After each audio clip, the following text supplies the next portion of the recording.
저는 오늘 누가복음 24장 1절에서 12절 말씀 중심으로 해서 부활 예수를 만나는 길 믿음이란 제목으로 하나님 말씀을 증거하겠습니다. 부활하신 예수님을 만나는 방법이 뭐냐? 믿음이다. 이것이 오늘의 주제의 말씀인데 왜 예수님, 살아계신 예수님을 만나는데 믿음이 필요한가? 그냥 앞에 나타나면 되지. 이제 그렇게 생각하는 사람들이 많죠. 우리 여기 성경을 보면요. 예수님이 제자들에게 십자가에서 돌아가시기 전에 계속 그런 말씀을 반복적으로 하셔요. 내가 고난받고 죽을 것이다. 근데 3일 만에 다시 살아날 것이다. 그래. 제자들이 듣지만요. 그 이야기를 흘려들어요. 예수님 코앞에서 말씀하시는데 예수님은 좀 심각하잖아요. 예루살렘에 올라가서 모진 고난을 받고 멸시를 당하고 십자가에서, 그것도 그 당시에 로마 제국 시대에 가장 악한 형벌이 십자가 처형이거든요. 그러니까 산 사람을 십자가에 매달아 놓고 죽을 때까지 그냥 두고 보는 거예요.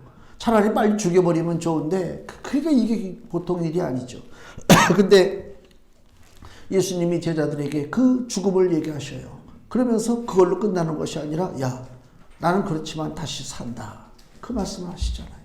근데 제자들이 이상하니만큼 그 말을 안 들어요. 그 왜 제자들이 바보들인가? 3년을 넘게 예수님을 따라다녔기 때문에 예수님이 어떤 분인지를 알아요. 제자들이.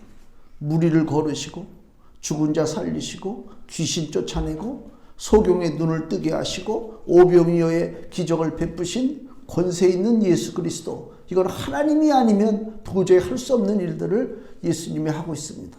그걸 제자들이 봤어요.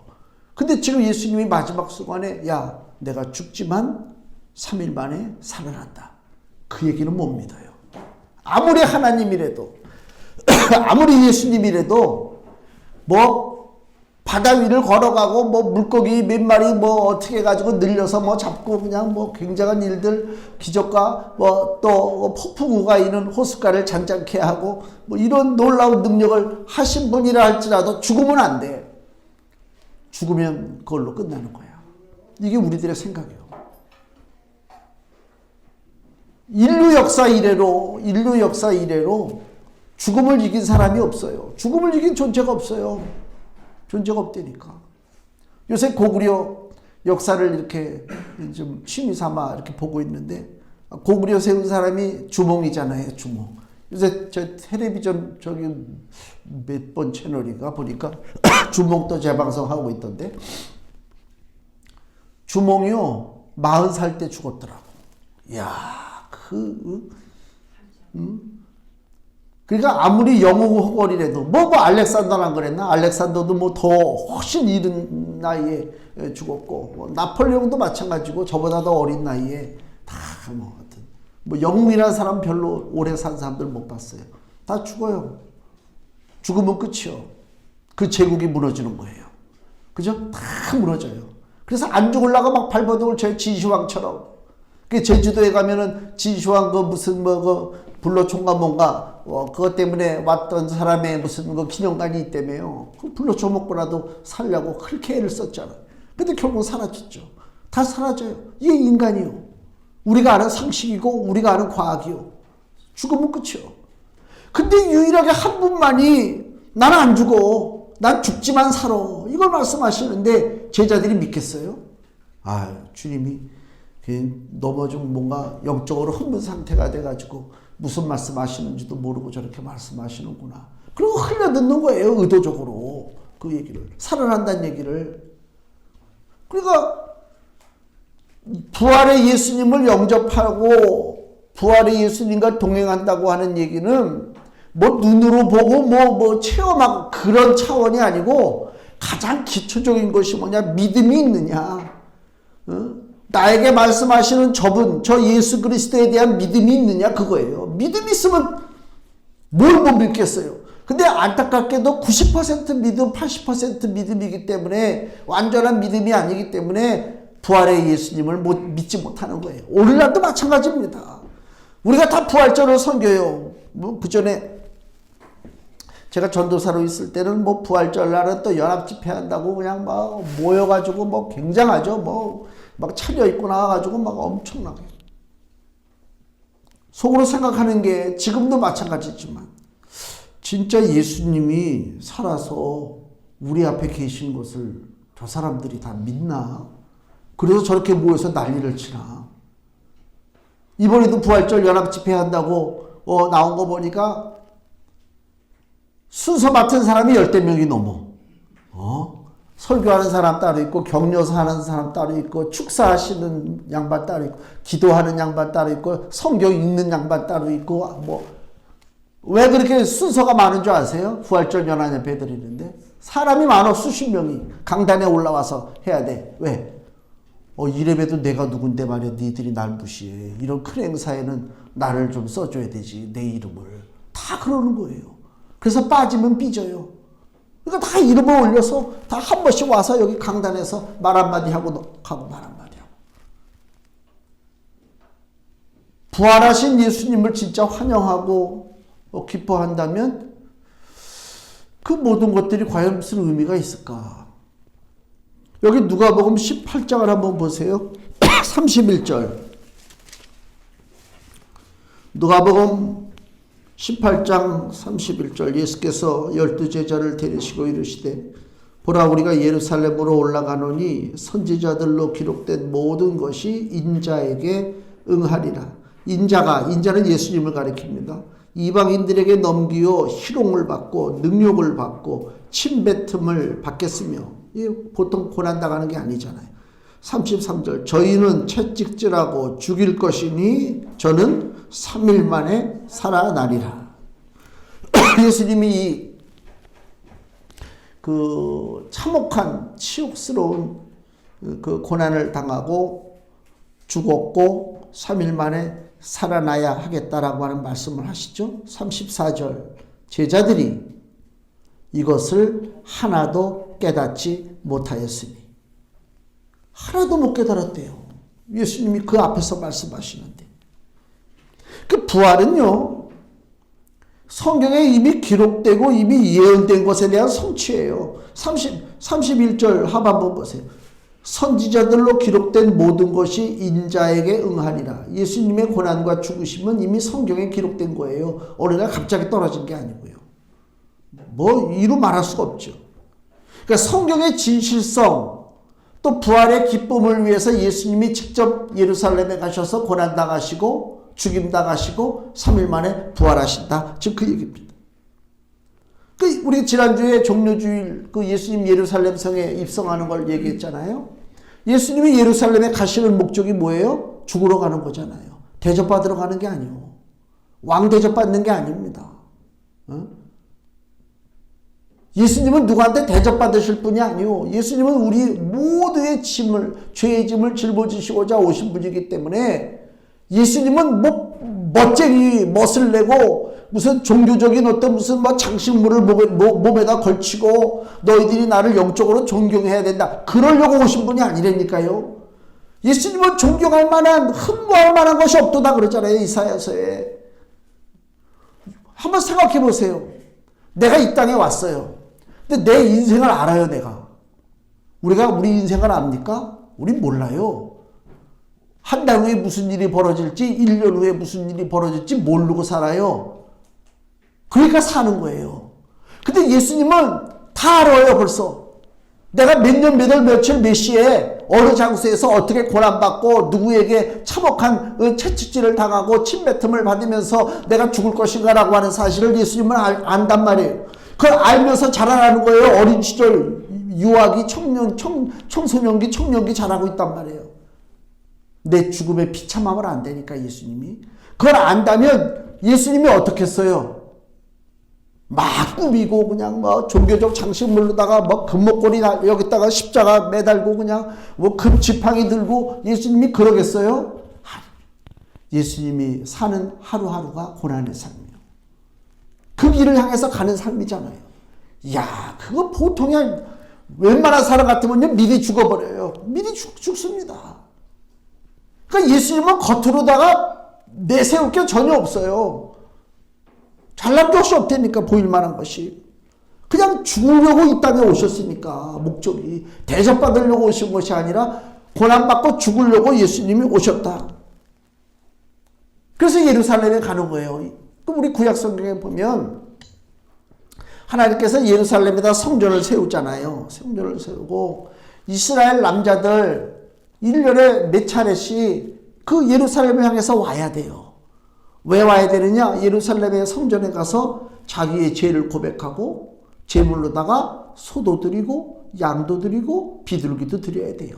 그리고 동물의 피를 뿌려야 돼요. 그게 내 죄 사함 받는 거예요. 이스라엘 백성이라면 당연히 예루살렘에 간다 그러면 어떻게 해요? 아, 피 흘리러 가는구나. 예루살렘은 관광지가 아니에요. 놀러 가는 게 아니에요. 한국 교인들이 성지순례 간다고 신난다고 해서 예루살렘, 그런 예루살렘이 아니라니까. 그 바보짓 하는 거란 말이에요. 예루살렘은 피 흘리러 가는 거예요. 그래서 이스라엘 사람들한테 예루살렘에 가는 날이다 그러면 무슨 날이? 그날이 피 흘리는 날이요. 내 피를 흘릴 수가 없으니까 누구 피? 소의 피를 흘리고 양의 피를 흘리는 거예요. 예수님도 예루살렘에 가는 거예요. 뭐하러요? 놀러 가는 게 아니에요. 피 흘리러 가는 거예요. 근데 다른 사람들은 소를 가지고 양을 가지고 피를 흘리지만 예수님은 어떻게 해요? 자신의 피를 흘리러 간단 말이에요. 자신의 피를.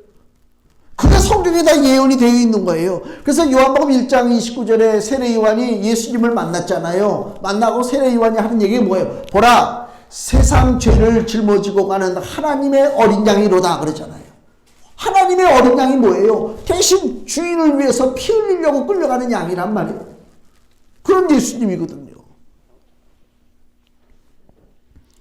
그 예수님이 흘리는 피는 시시하게 내년에 다시 와서 또 피 흘려야 되고 몇 달 후에 또 피 흘려야 되고 그런 피가 아니에요. 동물제사는 완전하지 않기 때문에 오늘 내가 소를 가져와서 피 흘렸어도 그 다음에 가면 또 동물 데리고 와서 피 흘려야 돼. 예수님의 한 번 피는 완전하시기 때문에 예수님은 더 이상 피 흘릴 필요가 없어요. 그래서 이 땅에 제사 제도가 끝난 거예요. 더 이상 우리 기독교에서는 제사를 하지 않습니다. 우리 기독교 십자가에 우리는 십자가도 없지만은 기독교 십자가의 특징은 뭐예요? 깨끗해요. 매달려 있지 않습니다. 왜요? 더 이상 예수님 고난받을 필요 없어요. 더 이상 예수님 죽으실 필요도 없어요. 왜? 예수님은 이미 살아서 부활하셨기 때문에 그래요. 근데 타종교의 그 십자가를 보면 십자가에 뭐가 매달려 있어요? 예수님이 아직도 매달려 있어요. 이건 무서운 얘기입니다. 상징을 통해서 사람이 세뇌당하는 거예요. 그래서 북한의 저 공산 집단 애들 보면 뭐예요? 평양에 그 김일성 동상, 근데 김정은 동상 크게 세워놨잖아요. 우리가 보면 우습지. 아유, 저게 뭐 하는 것인가? 그 북한 사람들이 바보라서 그거 세워놨어요? 아니요. 그거라도 세워놓으면요, 그걸 보고 지나다닐 때마다, 그 앞에서 절할 때마다 저절로 존경심이 생겨요. 위대하신 우리, 이게 생긴다니까. 사람은 그거예요. 상징에 빠지게 돼 있어요. 우리는 십자가에서 예수를 보지 못합니다.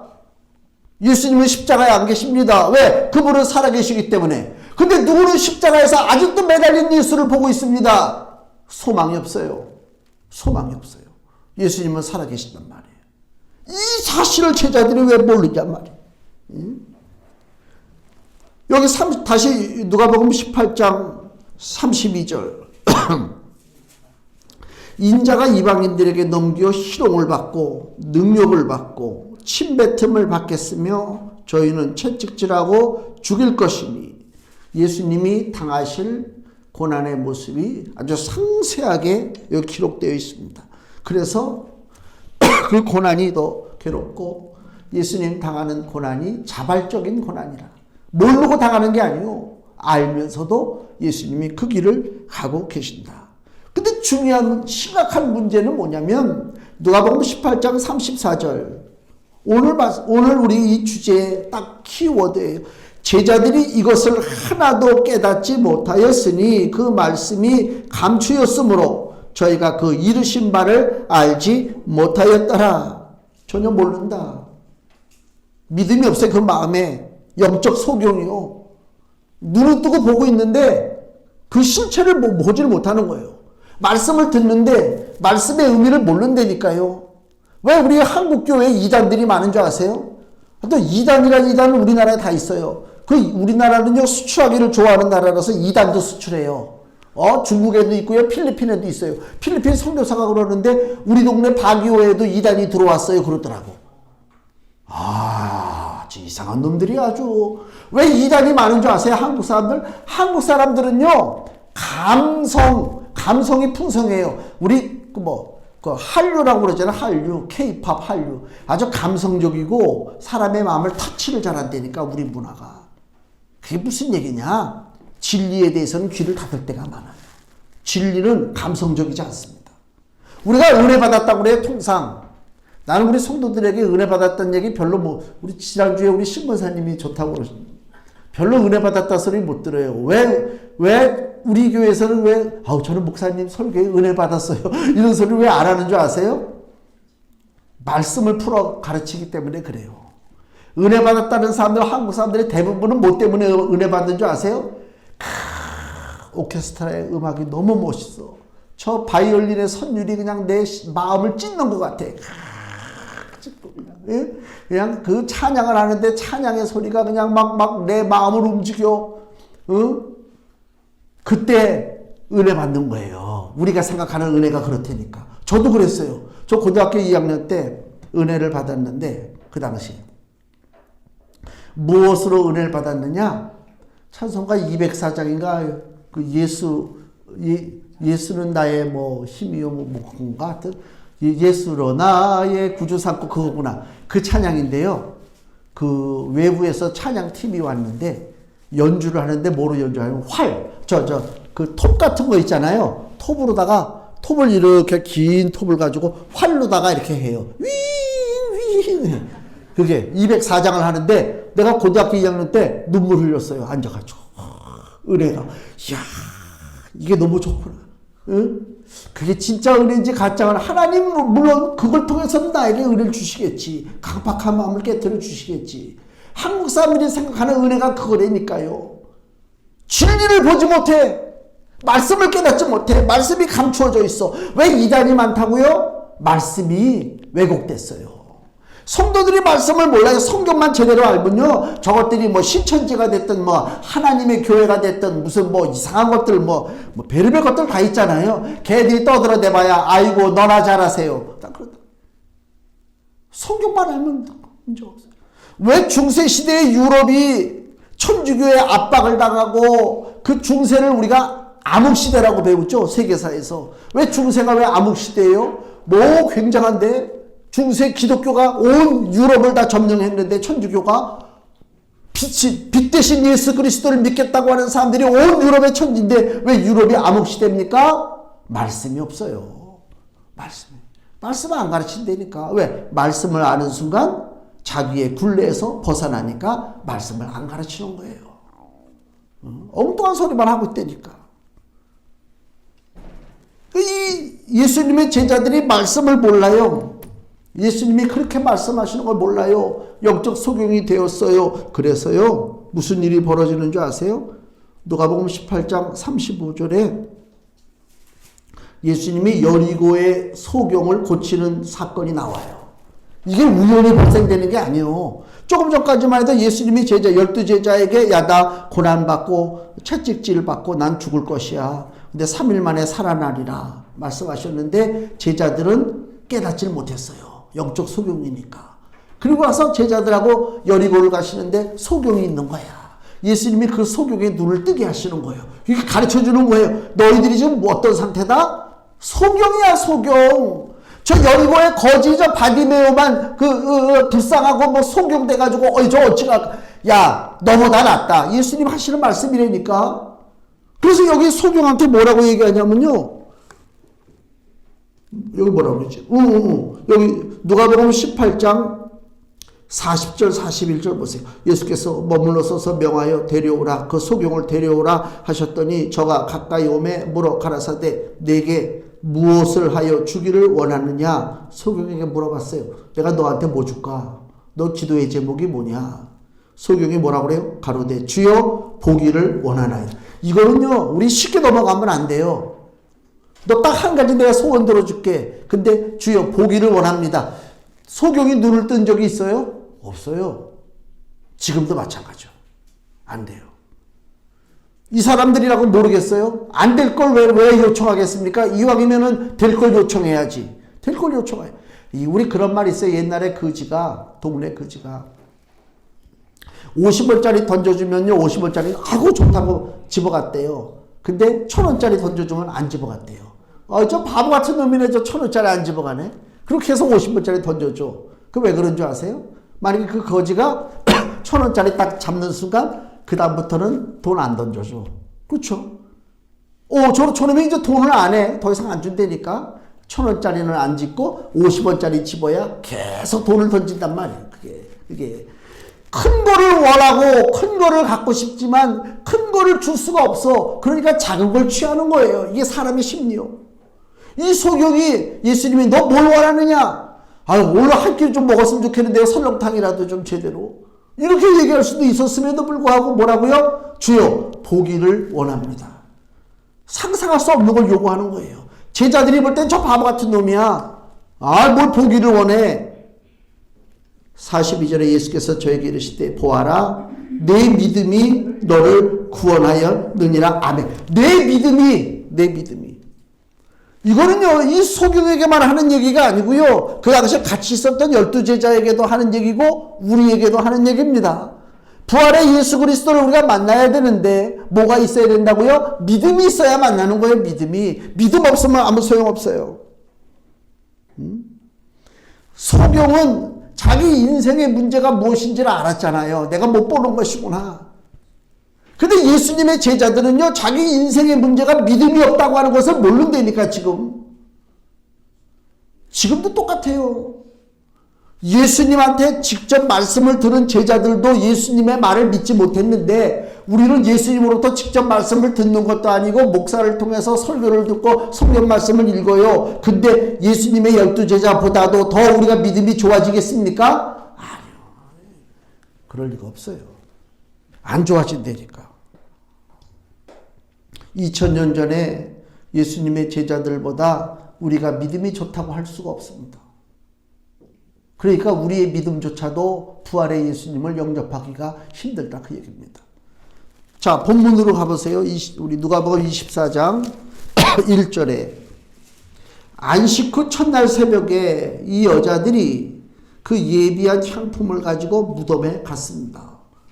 그렇게 예수님이 제자들과 따르는 사람들에게 예수님 부활하신다고 하는 사실을 말씀했음에도 불구하고 여전히 예수님이 십자가에 돌아가시고 난 다음에 여자들이 찾아간 곳이 어디라고요? 무덤으로 찾아갔습니다.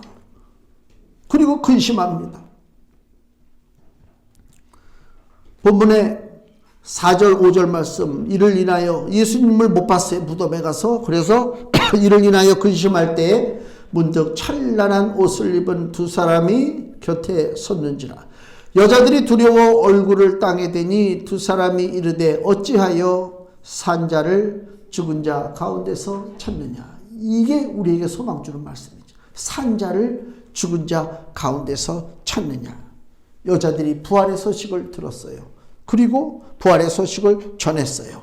근데 11절 사도들은 저희 말이, 즉 여자들이 전하는 예수 부활의 소식이 허탄한 듯이 배어 믿지 아니하나 베드로는 일어나 무덤에 달려가서 부풀려 들여다보니 세마포만 보이는지라. 그 된 일을 기이 여기며 집으로 돌아가니라. 부활의 증인의 얘기를 들었어요. 예수님의 제자들이. 그렇지만 여전히 믿지 못했습니다. 부활은요, 눈으로 본다고 믿는 것도 아니고요. 부활은 주의 말씀을 기억하고 믿어야 부활의 예수님을 만날 수가 있습니다. 부활은 눈으로 보고 손으로 만져서 아는 것이 아니고요. 믿음의 마음이 터치가 돼야 돼요. 믿음의 마음에 이 찔림이 와야 돼요. 믿음의 마음에 접촉이 와야 돼요. 내가 가지고 있는 믿음, 내 마음속에 있는 이 믿음에 뭔가 접촉이 와야 된다니까. 그리스도의 부활에 대한 사실이. 그게 아니면요, 수십 년을 우리가 부활을 얘기하고 떠들어대도 부활? 아이고 어림도 없지. 어림도 없어요. 예수님의 제자들은 예수님과 같이 살면서 부활에 대한 소식을 듣고 가르침을 받았어도 못 믿었어요. 우리는 예수님을 본 적도 없어요. 음성도 못 들어봤어요. 근데 우리가 지금 100% 부활을 확신하고 나간다고요? 거짓말하지 말라고 그래요. 믿음의 마음에 찔림이 와야 돼요. 여기에 전기 충격이 와야 된다니까. 그래야 주님이 돌아가신 것이 아니구나. 저 성경의 이야기가 2000년 전에 꾸며낸 이야기가 아니구나. 이것이야말로 진리의 말씀이구나 깨닫게 된다는 것입니다. 그 예수님이 얼마나 답답하시면요.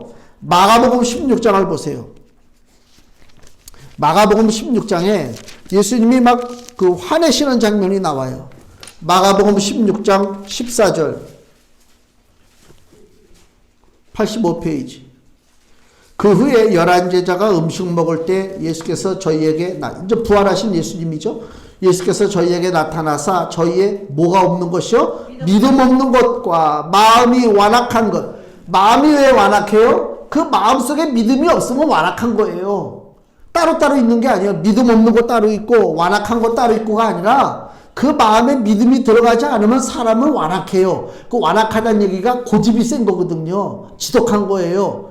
그 완악한 것이요. 세상에 악한 사람이 완악한 게 아니고요. 교회는 다녀요. 성경을 읽어요. 찬송 불러요. 기도해요. 근데 마음에 예수의 부활을 믿음으로 받아들이지 못할 때 그 마음이 완악한 거예요. 똑같아요. 그러니까 사람들이 착각한다니까. 나는 교회 나가면 다 선한 사람 되고 의로운 아니요. 그 예수님이 지금 야단치는 말씀이요. 11제자가 음식 먹을 때 예수께서 저희에게 나타나사 저희의 믿음 없는 것과 마음이 완악한 것을 누구에게 꾸짖는 거예요? 세상 사람들, 로마 군병들, 유대의 바리새파 사람들? 아니요. 예수님의 제자들에게 지금 믿음 없는 것과 마음이 완악한 것을 꾸짖으시니 이는 자기의 살아난 것을 본 자들의 말을 믿지 아니함일러라. 부활을 믿지 못하겠다 그 얘기 아닙니까? 오늘 누가복음 24장 우리 본문 읽었지만 12절까지 읽었지만요. 그 13절에 바로 뭐가 나와요? 엠마오로 내려가는 두 제자가 나오잖아요. 바로 우리들이요. 이 사람들이. 이 엠마오의 두 제자가. 여기 13절 보세요. 그날에 저희 중 둘이 예루살렘에서 25리 되는 엠마오라 하는 촌으로 가면서 이 모든 된 일을 서로 이야기하더라. 저희가 서로 이야기하며 문의할 때 예수께서 가까이 이르러 저희와 동행하시나. 부활하신 예수님이 합류했어요. 제자들에게. 그리고 같이 길을 가는 거예요. 엠마오로. 근데 16절 뭐라고 기록되어 있어요? 저희의 눈이 가리워져서 그인 줄 알아보지 못하거늘. 어떤 신학자들은 예수님이 부활하셨을 때 그냥 똑같은 몸이 아니라 아주 화려하고 영광스러운 몸으로 부활하셨기 때문에 사람들이 몰라본다. 물론 그것도 있겠죠. 그렇지만 그렇게만 해석하면 육신적이야. 부활하신 예수님이 오셨음에도 불구하고 제자들의 눈이 어두워서 못 알아본 건 뭐예요? 그 마음에 믿음이 없고 완악하기 때문에 그런 거예요. 부활에 대한 사건은 도저히 나는 내 상식으로서는 받아들일 수가 없어. 예수님이 얘기해? 그래도 그건 예수님이 너무 죽음에 대해서 좀 두려움이 있으니까 저렇게 부활을 말씀하시는 것이지. 그렇게 넘겨버리고 안 믿는다니까요. 길을 걷다가 예수님을 만나요. 지하철 타고 가는데 내 옆에 예수님이 앉아 계셔요. 몰라요. 모른다니까. 진짜 모른다니까. 저도요, 가만히 지나놓고 생각해보면요, 또 이렇게 얘기하면 너 미신이라고 그러나? 근데, 지나놓고 생각해보면, 그때 그분이 나를 도왔는데 왜 도왔을까? 이럴 때가 있어요. 이런 찬스가 있어요. 내가 탁 앞으로 나가서 사고가 날만 했을 때 왜 내 몸이 뒤로 돌이켰을까? 생생해요. 그런 사건이 있어요. 또 차 몰고 가다가 그런 경험들 있죠? 막 몰고 가는데 갑자기 뭐가 튀어나오니까 나도 모르게 브레이크를 탁 밟았어요. 내가 동작이 빠르구나 이게. 내가 동작이 빠른 게 아니오. 믿음이 없으면, 마음이 완악하면 내 옆자리에 계신 예수님도 못 알아볼 뿐더러 내 삶 속에 부활의 능력으로 나와 함께 하시고 나를 도와주시고 역사하시는 그 부활의 예수님의 손길을 내가 깨닫지 못하고 살아간다, 그 얘기입니다. 부활은요 2000년 전에 일어난 사건이기 때문에 그냥 우리가 축하하고 그냥 우리끼리 저 결혼 나눠서 이렇게 갖고, 그게 부활이 아니고요, 지금 예수님이 나와 함께 하셔서 나를 도와주시는구나, 이걸 알아야 돼요. 그래야 우리의 기도가 살아있는 기도가 되는 거예요. 죽은 자를 위한 간구가 아니잖아요. 내 기도를 누가 역사하신다고요? 살아계신 예수의 이름으로 하잖아요. 지금 이 효과가 있는 것입니다. 무덤에 가서 어떤 사람들을 보면은 술도 따라서 무덤에다 뿌리고 무덤에다가 담배도 해가지고 무덤에 담배도 꽂아놓고 그래요. 응? 뭐 안타까운 마음이니까 그렇겠죠. 아무 소용없어요. 우리가 믿는 예수님, 내가 나름대로 내 믿음의 공간에 무덤을 하나 만들어 놓고 거기 예수님을 모시고 그 죽어있는 예수님, 무덤에 갇혀있는 예수님, 그 예수님을 우리가 바라봅니까? 대부분이 그렇게 믿고 산단 말이에요. 그러니까 엉뚱한 짓 하고 사는 거예요. 예수님은 무덤에 갇혀있는 예수가 아닙니다. 예수님은 지금도 살아계시다, 그 얘기입니다. 교회가 교회답고 성도가 성도다우려면 어떻게 해야 되느냐? 착하게 살고 바른 생활, 경건한 생활, 그게 아닙니다. 그거는 우리가 아니더라도 다른 종교, 또 종교가 아니더라도 더 착하게 살고 경건하게 살고 그렇게 사는 사람들 많습니다. 그럼 교회가 교회답고 성도가 성도다우려면 어떻게 해야 되느냐? 살아계신 예수님을 내가 얼마나 믿고 사느냐가 이게 중요한 것입니다. 찬송가 여기 495장 내 영혼이 은총 입어 그 찬송가가 있잖아요. 거기 후렴에 보면 이런 가사가 나오더라고요. 주 예수와 동행하니 그 어디나 하늘나라. 아니 예수님이 지금 돌아가셔서 안 계신데 무슨 주 예수와 동행을 해? 뭐 귀신도 아니고. 이렇게 생각하면 이건 안 되는 거예요. 주 예수와 동행하니 그 어디나 하늘나라라는 얘기가 뭐, 너희는 범사에 감사하라. 왜 범사에 감사합니까? 항상 기뻐하라. 이는 그리스도 예수 안에서 너희를 향하신 하나님 아버지의 뜻이니라. 왜 감사하고 기뻐하고 왜 그렇게 살아야 됩니까? 죽음을 이기신 예수님이 지금 나와 함께 하신다잖아요. 그래서 주 예수와 함께하는 뭐 어떤 장소가 됐든 환경이 됐든 그것이 하늘나라래요. 그렇게 믿고 살아야 우리에게 신앙의 능력이 있는 것입니다. 지금은 우리 크리스찬들이 대접받는 시대가 아닙니다. 목사들이 존경받는 시대가 아닙니다. 사람들이 다 손가락질 합니다. 믿지를 못합니다. 사람들이 교회를 못 믿어요. 교회가 옮길 때 부동산에 가니까 그런 얘기를 하더라고. 그 부동산, 그 양반이 뭐 교회 다니는지 모르지만 좋은 자리가 있어도요 건물주가 교회로다가 안 준대요. 그런 내가 몇 군데를 얘기를 들었어요. 내가 그래서 그랬어요. 그렇죠. 교회가 무슨 약속을 해도 그걸 어기니까 그 사람들도 몇 번 경험하고 나서는 아우 그 교회는 안 돼. 교회는 절대. 그렇겠지. 그 사람을 탓할 수는 없지. 교회가 인정받지 못합니다. 목사가 인정받지 못합니다. 예수님이 하신 말조차도 제자들이 인정하지 않았는데 목사가 하는 말을 세상 사람들이 믿어주겠습니까? 안 믿어주지. 그렇잖아요. 그 사람들 탓할 거 없지. 우리가 바로 서지 못했으니까. 교회는 그럴듯한 믿음을 보이려고 애쓰고 꾸밀 필요가 없어요. 왜 꾸미려고 해요? 오늘 신앙들이 다만 꾸민다니까. 현대적 교회를 보세요. 얼마나 교회가 멋지게 꾸밉니까? 어마어마합니다. 스마트하고요. 또 랜드마크처럼 그 지역에 멋진 건물이 있고요. 대단합니다. 화려합니다. 교회가. 그래야 세상 사람들이 교회를 무시하지 않을까 싶어서 그렇게 화려합니까? 전혀 세상 사람들 관심도 없습니다. 저 강남에 어느 교회가 교회를 건축하면서 한국뿐만이 아니라 전 세계 사람들이 찾아오는 랜드마크를 만든다고 교회를 건축을 했어요. 어마어마한 교회입니다. 진짜 입이 쩍쩍 벌어져요. 근데 뉴스에 나왔어요. 그래서 얼마나 멋있어서 뉴스에 나올까 했더니 서초구청에서 뭐 땅 돌려달라 그런 소송을 했다고 하는 뉴스를 봤어요. 세상 사람들이 교회를 인정하지 않습니다. 우리 생각에는 교회가 멋지고 화려하면 세상 사람들이 야 예수님 계신가? 천만의 말씀이요. 예수님이 헤롯 성전 46년 동안 지은 성전을 바라보시고 야 니들 성전 진짜 열심히 잘 졌구나. 예수님 그러지 않았어요. 이 성전을 헐라 내가 3일 안에 다시 세우리라. 예수님 그러잖아요. 그 성전은 뭐라고요? 예수님의 몸을 얘기하는 거예요. 화려한 껍데기 성전이 그게 아닙니다. 우리의 신앙은 겉으로 화려하고 겉으로 꾸미려고 하고 그런데 너무 익숙해져 있습니다. 그것은 속이 썩었다는 얘기입니다. 부활하셔서 우리와 함께 하신 예수 그리스도, 그 주님의 능력을 진짜 믿고 사는 자가 부활의 예수님을 진짜 영접하고 주님을 기쁘시게 하는 자의 삶입니다. 마지막으로 여기 사도행전 4장에 베드로와 요한이 성전 미문에 앉은 안진뱅이를 고친 사건이 나와요. 사도행전 4장에.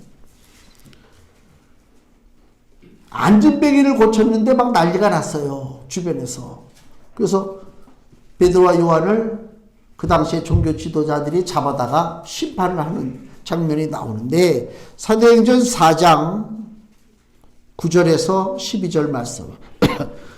베드로가 얘기합니다. 만일 병인 즉 안진뱅이에게 행한 착한 일에 대하여 이 사람이 어떻게 구원을 얻었느냐고 오늘 우리에게 질문하면, 사람들이 막 질문한 거예요. 야 너희들 안진뱅이 어떻게 고친 거야 도대체.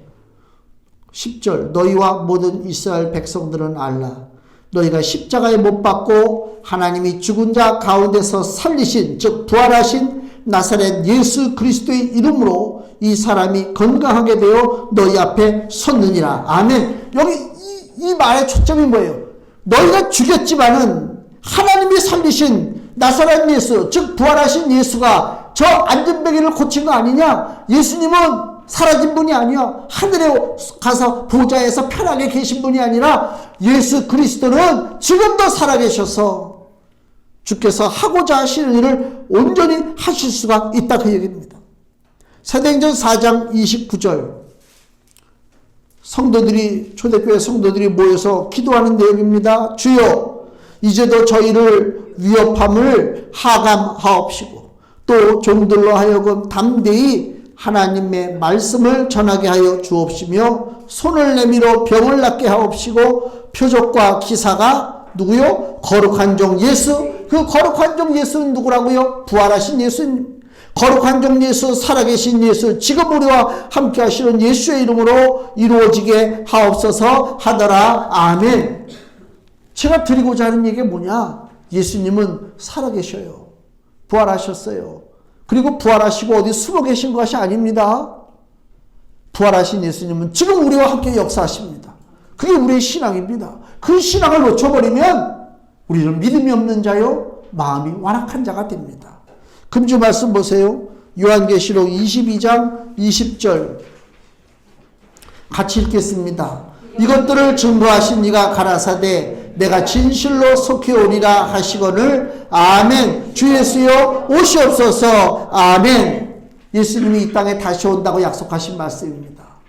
이 말씀을 누가 믿을 수 있습니까? 지금 예수님이 살아있음을 믿는 자만이 다시 오신다고 하시는 예수님의 약속의 말씀도 온전히 믿고 나갈 수가 있는 것입니다.